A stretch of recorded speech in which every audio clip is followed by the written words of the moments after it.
Sir good morning sir. Very good morning. Sir నా voice వినబడుతుందా sir? చక్కగా వినిపిస్తుంది.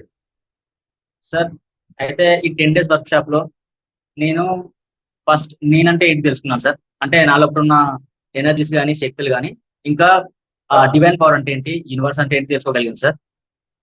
ఆ, నా బిహేవియర్స్ ని, నా యొక్క హ్యాబిట్స్ ని కానీ చాలా వరకు చేంజ్ చేసుకున్నాను సార్. Very good. ఆ, ఇంకా మనీ విషయంలో ఆ, మనం ఏదైనా అట్రాక్ట్ చేయాలంటే ఎలా అట్రాక్ట్ చేసుకోగలం అనేది చాలా క్లారిటీగా అర్థం చేసుకున్నాను సార్. ఓకే. సార్ మనీ విషయంలో ఇంతవరకు నాకు ఇన్ని రోజులు నాకు చాలా అపోహలు ఉండేవి సార్. ఎలాగంటే డబ్బులు ఖర్చు పెడితే అయిపోతాయని, ఆ, ఇంకా కొంచెం పిసినారితనం కూడా ఉండేది సార్. అంటే చాలా తక్కువ తక్కువ ఖర్చు పెడుతూ ఉండేవాడిని. ఇప్పుడు మీరు చెప్పిన ఈ లాస్ ని అంటే ఈ రూల్స్ ని ఇవన్నీ యూజ్ చేసిన తర్వాత నా లోపల డబ్బు విషయంలో చాలా పర్సెప్షన్ మారింది సార్. Very good. అండ్ ఇంకా చాలా థ్యాంక్ యూ సార్. ఎందుకంటే నా లైఫ్ అనేది చాలా మారిపోయింది సార్. నేను నా జీవితంలో మిలియనియర్ గా ఎదగగలను అనే నమ్మకం, ధైర్యం కూడా వచ్చేసింది వెరీ గుడ్. తప్పకుండా sir. All the best. Me life మంచి బ్లెస్సింగ్స్ రావాలని మనస్ఫూర్తిగా కోరుకుంటున్నాను.